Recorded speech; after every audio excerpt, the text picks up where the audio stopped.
Halo semuanya, kami dari kelompok 4, Budi Kempot. Nama saya Niklas Yostanto. Nama saya Fabian Haryanto. Nama saya Ariel di Panorama. Nama saya Muhammad Ibnu Rizky Fauzan. Nama saya Daman Sulawite. Nama saya Lingrat Napolia. Pada kesempatan kali ini, kami akan mempresentasikan prototipe website kami, yaitu bernama Tipter. Singkatnya, Tipter adalah sebuah platform marketplace berbasis outsource shipping atau just tip luar negeri yang mempertemukan penitip barang dengan para traveler. Di bagian awal video ini, saya akan membedah latar belakang serta masalah utama yang melandasi pembuatan platform Tipter. Saat ini, belanja lintas negara sudah bergeser menjadi sebuah gaya hidup. Banyak yang dari kita ingin menginginkan produk unik dan langsung dari pasar internasional seperti Jepang, Singapura, atau Korea. Namun, kenyataannya, konsumen seringkali terkendala oleh akses pengiriman langsung yang mahal atau prosedur administrasi yang rumit. Disinilah jasa titip atau just tip muncul sebagai solusi efisien dengan memanfaatkan kapasitas bagasi kosong milik traveler. Sayangnya, ekosistem just tip yang ada sekarang masih didominasi oleh platform informal karena sifatnya yang tidak teratur. Akhirnya, muncul berbagai masalah baru di lapangan. Masuk ke masalah utama, kami merangkum 3 kendala masalah besar yang terjadi pada sistem just tip konvensional saat ini. Yang pertama itu ada resiko penipuan. Transaksi yang dilakukan via medsos sangat rentan kena karena tidak adanya sistem pelindungan pembeli atau rekening bersama yang namanya escrow. Yang kedua, biaya tidak transparan. Jadi, rincian harga itu tidak asli dengan barang, biaya pajak, biaya cukai, sehingga komisi just tip seringkali tidak jelas dan berubah di tengah jalan. Dan yang ketiga itu ada manajemen manual. Pengelolaan pesanan yang masih menggunakan chat manual seperti WhatsApp atau direct message Instagram itu sangat tidak terorganisir dan rawan terjadi salah rekap. 3 masalah kritis inilah yang ingin diselesaikan oleh Tipter. Untuk pembahasan mengenai solusi fitur serta demonstrasi aplikasi akan dilanjutkan oleh rekan saya di segmen video berikutnya. Saya Fabian. Saya akan lanjut menjelaskan bagian persona. Untuk memastikan website yang kami rancang tepat sasaran, kami merancang 2 persona. Pertama, ada Raka Pratama, mahasiswa berusia 20 tahun yang mewakili pembeli. Raka ingin membeli barang limited edition dari luar negeri, tapi ia takut tertipu just tip bodong dan enggan dengan biaya siluman. Raka butuh sistem yang menjamin keamanan uangnya. Kedua, dari sisi traveler, ada Dina Wijaya. 30 tahun, Dina ingin mencari penghasilan tambahan dari sisa kapasitas bagasinya. Namun ia lelah jika harus mencatat pesanan manual lewat chat dan takut membeli kabur setelah barang dibelikan. Kebutuhan Raka akan keamanan dan kebutuhan Dina akan praktisan. Inilah yang menjadi fondasi Tipter. Lalu, bagaimana Tipter bekerja untuk mereka? Mari kita lihat 4 skenario berikut. Yang pertama, Raka menginginkan jaket eksklusif dari Jepang. Ia membuka Tipter, mengisi formulir buat permintaan, beserta budget maksimal, lalu mempostingnya.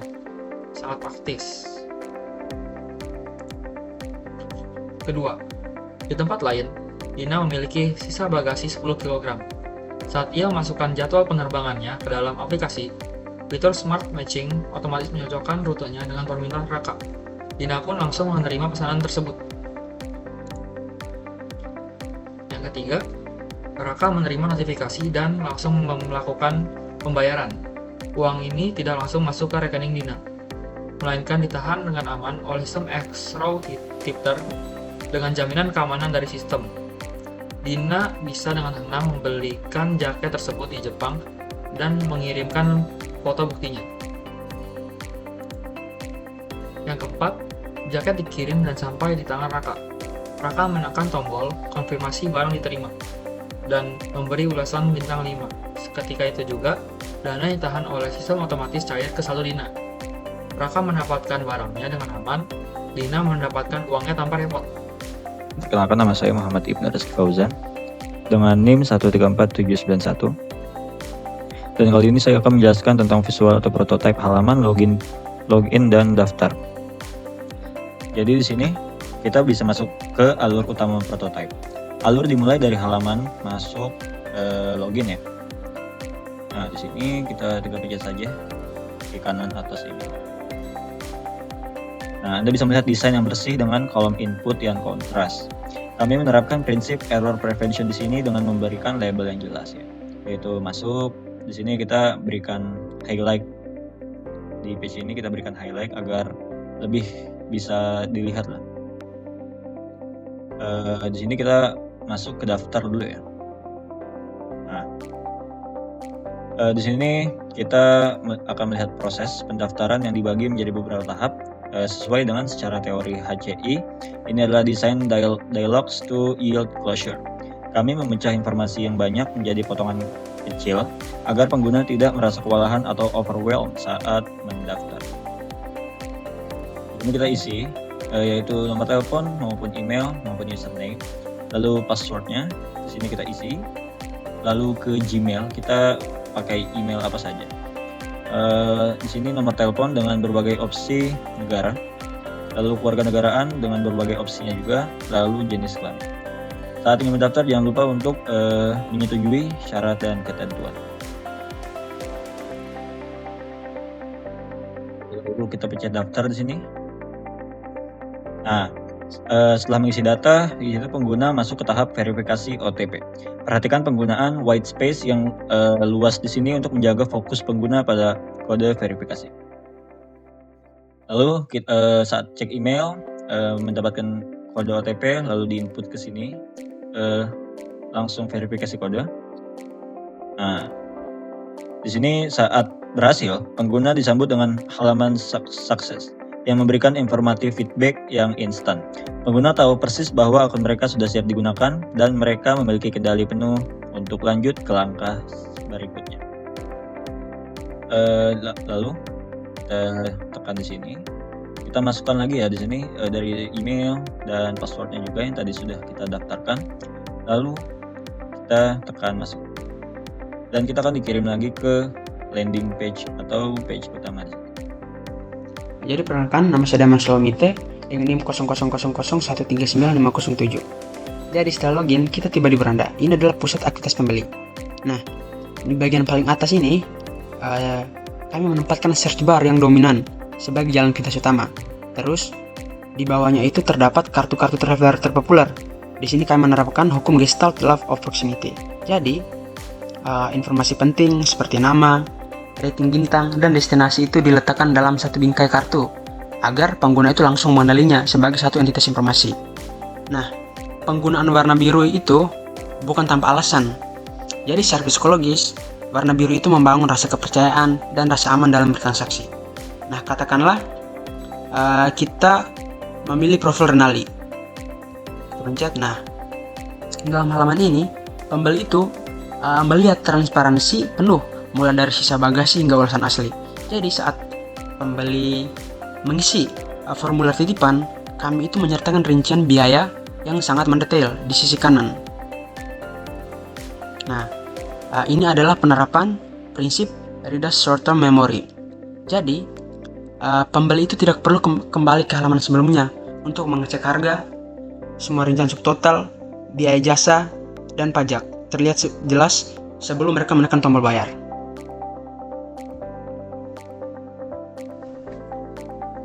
Baik, saya Edi Grah.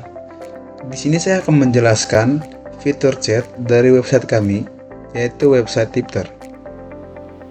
Sebelum bayar, biasanya ada negosiasi antara traveler dan pembeli.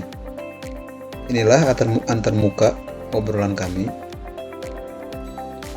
Perhatikan navigasi di sisi kiri yang menampilkan daftar chat. Dapat dilihat di sini, ini adalah daftar chat dari traveler yang dikonfirmasi oleh pembeli. Dan dapat dilihat di jendela percakapan di sisi kanan, ini merupakan isi obrolan dari traveler dan pembeli. Desain dua panel ini menerapkan konsisten navigasi atau penerapan HCI Principle, yaitu Strive for Consistency.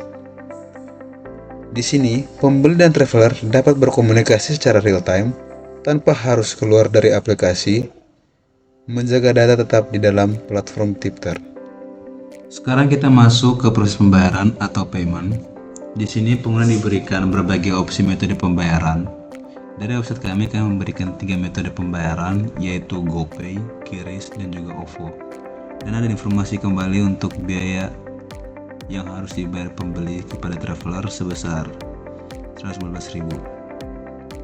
Memberikan pilihan ini memenuhi prinsip HCI, yaitu Support Internal Locus of Control, di mana pengguna merasa berkuasa menentukan cara bayar mereka. Contoh di sini pengguna memilih QRIS untuk mengkonfirmasi dan untuk membuat pesanan. Setelah dipilih pembayarannya, akan keluar kode QR dengan instruksi yang sangat jelas, yaitu waktu yang harus dibayar dan juga total pembayarannya. Kita melakukan konfirmasi 2 kali agar pengguna bisa jeli melihat berapa biaya yang harus dibayar. Berikut juga dengan jasa dari travelernya. Setelah pengguna dia setuju untuk membayar, maka akan ke halaman pembayaran berhasil, yang dimana di sini akan ada icon centang hijau besar yang merupakan bentuk umpan balik yang valid bahwa tugas mereka telah selesai dan sukses. Nah, jadi kita akan melihat sisi dari travelernya. Jadi alur posting trip dirancang sangat intuitif. Traveler cukup mengikuti langkah 1-3. Hal ini sangat membantu Dina atau persona kita tadi agar tidak ada data perjalanan yang terlewat. Setelah pesanan masuk, traveler dapat memantau melalui halaman pesanan saya. Visualisasi status pesanan di bagian atas itu halaman yang menunjukkan posisi yang diproses hingga diterima. Memberikan visibility of system status, baik pembeli maupun traveler selalu tahu di mana posisi barang mereka berada secara transparan. Jadi untuk menggunakan barangnya itu, menggunakan aplikasinya, jadi yang pertama step 1 itu untuk masukkan tujuan trip. Jadi kalian di sini bisa menambah atau mengurangi trip. Ya. Lalu di bawah juga ada lokasi kepulangannya.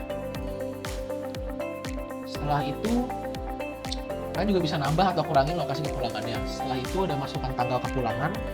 Lalu di bawahnya ada masukkan informasi tiket kepulangan. Kalian juga bisa upload atau mengunggah tiketnya.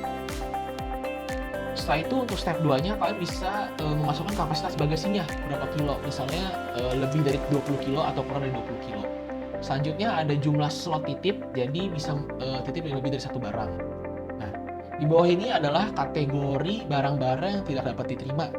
Contohnya itu barang-barang yang pecah belah, cairan, makhluk hidup, elektronik baterai, makanan segar, dan barang-barang terlarang. Setelah itu untuk step yang terakhir itu masukkan biaya dan publikasi. Jadi jenis biayanya itu biaya dari harga barangnya. Jadi persenan ini masukkan persentase biaya, itu fee untuk just tip si travelernya. Setelah itu di bawahnya baru biaya tetap. Itu masukkan harga biayanya tentunya dengan rupiah. Kalau semua step sudah benar dilakukannya, maka tampilan halamannya akan seperti ini. Selanjutnya pada bagian bantuan, ini di sini ada masukkan kata kunci masalah. Kalian bisa mengetik masalah apa yang kalian dapatkan di Twitter ini gitu.